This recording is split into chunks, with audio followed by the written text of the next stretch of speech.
Good afternoon, evening, morning. This is Elvis Photos. Whenever you watch this, I'm getting ready to read some comments on some of the Elvis comments about the Are You Lonesome Tonight, Elvis and Kathy, and Child Bride. I want to let you guys know that I just spent several hours with the author of the Are You Lonesome Tonight,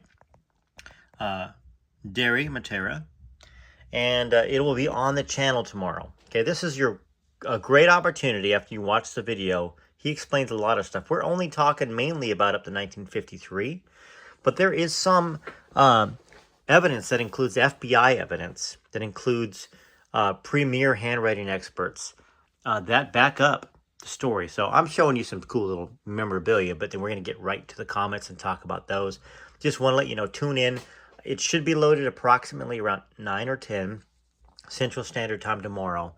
And you're going to want to tune in. You're going to want to watch it. And Derry, the author, says, please question me. He said, I've never been, nobody's ever been able to trip him up on any facts. He said it was well-researched. And you know what? We're going to keep reading the book, obviously. We've only gotten up to their meeting in 1953. There's a lot more to this. But ask him questions. Make sure you tune in for that video tomorrow, okay? And let's get to the comments after these beautiful, beautiful, beautiful pictures of Elvis cards and records and all that other stuff and books. All right, Rare Elvis Photos. So that was just a quick little message before this reading of the comments. Vicky, you watched the video earlier. You said it's possible, but I'm going to wait and see. So this is the fall of 1953 when Lucy said she met Elvis. Now, Elvis already used the word love and marriage with Lucy, and he's only talked to her 3 to 4 times. We also know that in 1954, about 5 to 6 months later, Elvis met Dixie Locke. Elvis took her to prom wearing that dress that Gladys had bought her. Dixie said that almost from the beginning they talked marriage. So, good point. Now, I know part of why you're bringing that up. Why would he promise marriage to this girl, talk marriage to this girl, and then months later promise it to Dixie Locke or talk about marriage to Dixie Locke? You know, it's the same thing with June Juanico. They talked about marriage too. We know that Elvis kind of had a lot of girlfriends, but we're talking about 1953. This is before Elvis had a record deal with Sun. Elvis was auditioning for different bands. You know, I want to, it's part of what we talked about, me and Derry. I'm an artist, okay? I'm a recording artist. I'm a singer-songwriter. Before I started playing with any bands, I was playing with my guitar. I was playing solo shows, acoustic shows. And according to this book here, she met Elvis while he's sitting there accompanying himself with a guitar, playing in between the breaks of a band playing. Probably free for exposure. That's what you do when you're young. You don't have anything going on. You know, I think, first off, Elvis was not an overnight success. It's not that he went into Sun Studios as an accident. It really didn't. He wanted to be a recording artist. He'd been playing the guitar, walking around Lauderdale courts, taking the guitar to school. Okay, Elvis was singing every chance he got, trying to make it, trying to get somebody to give him attention, trying to get people to say, hey, you're a good singer. You got a chance. So thank you. I appreciate that, Team Elvis. And good comment back there, Vicky. So 1953, to answer your comment there, yes, the time frame does match up. And we're going to talk about that extensively in the interview tomorrow with Derry Matera. We spent an hour and a half at least, which is going to be on the channel tomorrow. You're going to get to see what he had to say, what I had to ask him, and there's going to be a lot of follow-up interviews. So, hey, Sharon, I like the tidbits that you share about your singing, and didn't realize it was Elvis influencing you at the time. Yes. Elvis was, he was the prime reason why I was a singer, even though I didn't sing a ton of Elvis music when I was younger when it comes to shows. I was playing Randy Travis and George Strait and Garth Brooks and Travis Tritt and Tracy Byrd and my own songs that I wrote. I did do Elvis, of course. But, the majority, I would say 90% of my music was country. Maybe 95. That didn't mean that Elvis didn't influence me. It was just I was trying to be a country music artist. Elvis and Kathy revelations. The FBI busted into Graceland and J.D. Sumner's. I feel like I may have missed some things here. So when did Elvis stop seeing Kathy romantically? She talked about a watch Elvis gave her, and Linda was there. Did it say something in the book when they were no longer in a relationship? We're not done with the book yet. I can tell you, though, that it wasn't a long, steady relationship. That was more in the beginning. And then, according to her, she got really nervous about it, kind of blew up at him and got upset at him, and it kind of ruined the dynamics of it. But I think that he had a love for her and a care for her. Think about it. He kept her employed. He kept and featured her, and always, for the most part, talked lovingly about her on stage. I know there was one incident where he did kind of insult her, but she didn't leave. She stayed with the group, and she continued to play in, and she was with him till the end of his life when it came to being on tour. Um, so that's all I know about that, because we haven't finished reading that part of the book. All right, now Barbara says, I read this book years ago when it first came out. I actually have a signed copy since Lucy passed. Her daughter Desiree is on Instagram. She literally looks a lot like Elvis. I believe her. Elvis was a complex person who loved women, and most of the women he dated said he made them feel like they were the only one, but of course they weren't. Elvis's cousin Billy Smith said Elvis really did not need to be married because he loved women and they loved him, and he could not be faithful to one woman for a very long time. Linda Thompson said the same thing. Good comment there. Sharon said, I love that book so far. I ain't going to listen to Child Bride. That's the last book I would ever listen to. You take care and God bless. Now, I don't know whether you like Priscilla, and if you do, that's fine, But that book is not really anything that puts Priscilla in a good light. So if you like her, stay away from it. If you don't like it, then don't like her, then watch it. Joanne, hey, did the author know if Vernon and Gladys knew about Lucy since Elvis was so close to them? Now, when this book was written and being researched, Vernon was dead, and so was Gladys. So there's no way to know there directly from the source. We may find out more as we read. Now, we have a slight disadvantage. We've only gone through 1953 in the meeting of Elvis and Lucy. Hey, Drew, what's up? This is a great book of the history of Elvis's early life. We don't know that much about him. We think we do, yet our story has many holes in it. Glad you're reading this. I've been watching all your videos until the end. Hey, appreciate that. Great to know that. And, I think I've said it in the last few videos. The more of a video you watch, the more it gets ranked up. And it may take a little while. It may take a week for a video to get ranked up by YouTube. It's not always right away, but it certainly helps the channel and the video. So great comment there. And that's kind of why I introduced the book. I remember reading it when I was younger, and I felt like it felt like the truth to me when I was younger. Sharon said he was so young back then in 53, 18 years old. My Uncle Wayne was born in 53. Excellent year. May he rest in peace. God love him. My uncle and Elvis, I love them both. That's a precious comment and a great tribute to both of them. On the Elvis and Kathy video, Betrayal and Sacrifice. Oh no, you're leaving us hanging. Thank you for reading. I'll look forward to the ending. This helped me fill my afternoon. I'm glad. Hey, I like hearing these stories about kind of what, hey, I'm watching it while listening to it while I'm in my car, or I'm watching it, while I'm putting away groceries or whatever the case is. But yeah, I appreciate that. That's kind of you to say that. All right, so Joanne said Jackie Wilson's son was on the Mike Huckabee show recently. Had an interesting story on how for years he didn't really know who his father was. He sang on the show and sings and looks just like his late dad. Wish Kathy's stories could go on forever. So do I. I think they're very interesting. I think they all ring very true. She's got her own opinion about a few things, and I might disagree with them. Doesn't mean I'm right. Doesn't mean she's right or wrong, vice versa. On the Elvis and Lucy, their first dates, Are You Lonesome Tonight? Marta said, could she be one of the mysterious women that Elvis said he really fell in love with?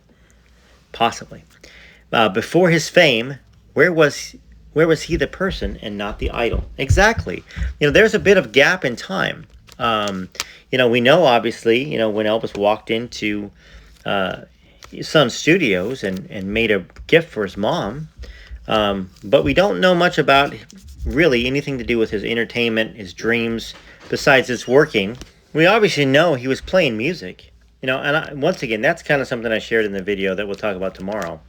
You hone your craft. You don't just go in the studio and record. You don't go start playing with bands. You're testing yourself out to see whether you've got any worth, whether the crowds respond to you, whether people say you got a shot at it, or a career at it.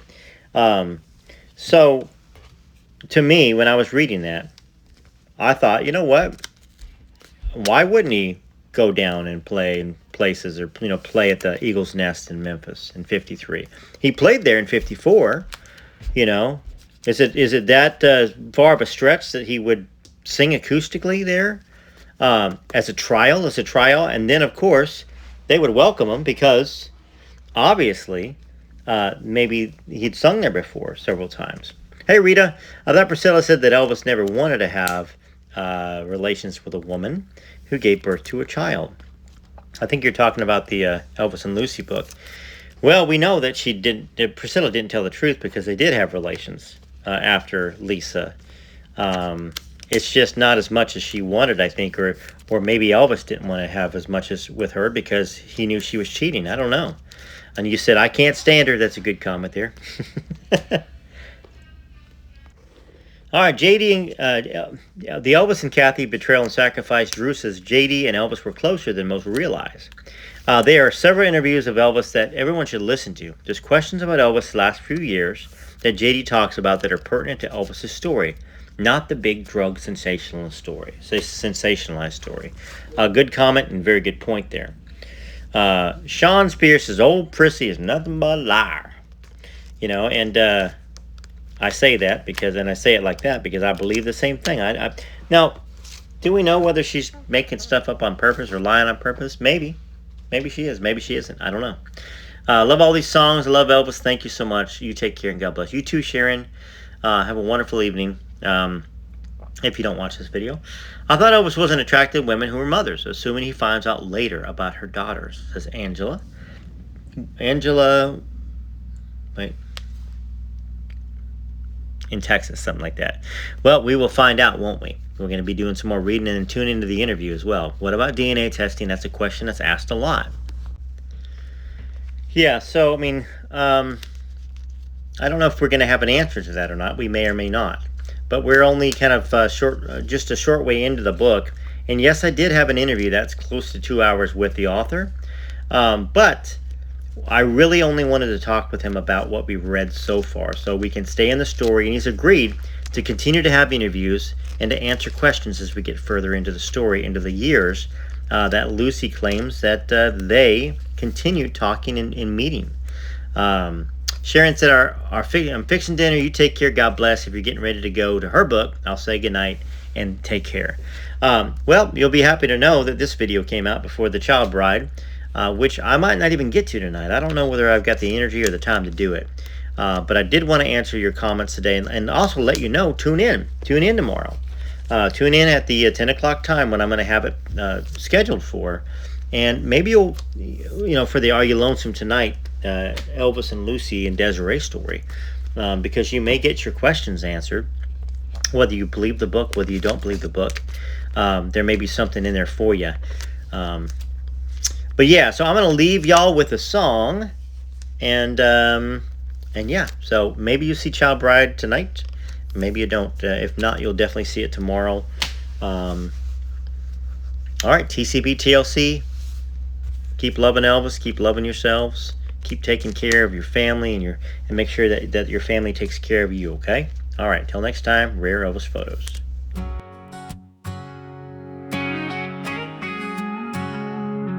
He walked on stage with a smile, made our dreams come true for a while. Guitar in hand, moving wild, every scream made him feel alive. Shook his hips, people would sigh. If I can dream, he'd touch the sky. Jailhouse rocking all night long, to the rhythm of a rock and roll song. Elvis gave his life for his fans, his heart out right to the end. Every note he gave a piece of his soul, because rock and roll made him whole. He is where music ended and began. Elvis gave his life for his fans.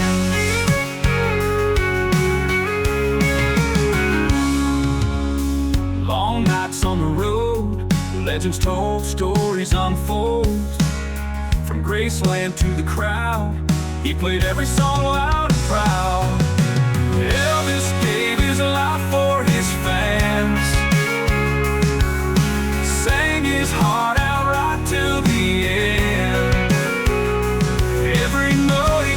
piece of his soul, because rock and roll made him whole. Here's where music ended and began. Elvis gave his life for his fans.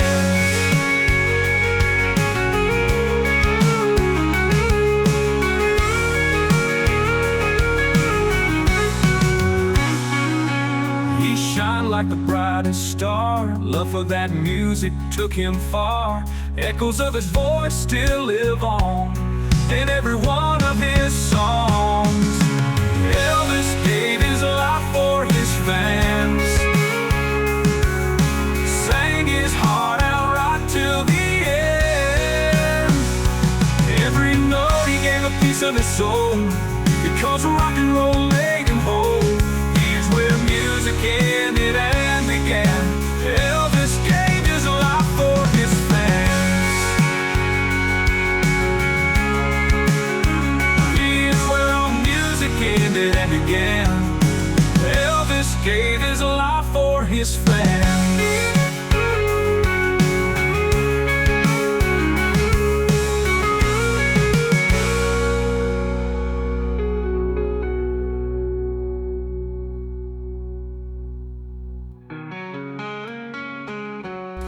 All right, Elvis fans, TCB TLC till tomorrow, or perhaps tonight if I do Child Bride, but keep tuned in for tomorrow.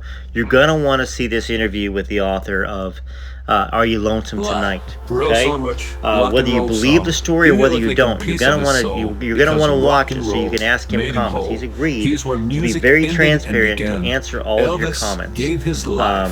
Very unusual that you have the opportunity for something like this. Okay? This was by a major publisher, Random House, and